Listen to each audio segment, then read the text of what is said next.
ഗർജിതമേ ധർമ്മമുദ്രിതനാദമേ മരണത്തിൻ തൂവൽ വീണാലും ആത്മൻ പുനർജനിക്കും വീരനാദം ധ്വനിക്കും ശംഖമാവും ശ്വാസം അവസാന യുദ്ധം തന്നെ പുണ്യഹവനാകട്ടെ അഗ്നിജാതൻ ഭാസ്കരാംശോ രുദ്രതേജോ വ്യാപിനേ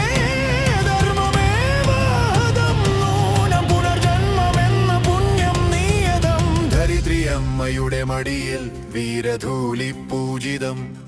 ദേവതാരക്ത പുഷ്പങ്ങൾ കൊണ്ട് അർജിതം ആ വീരതേജസായി വിശ്വാസം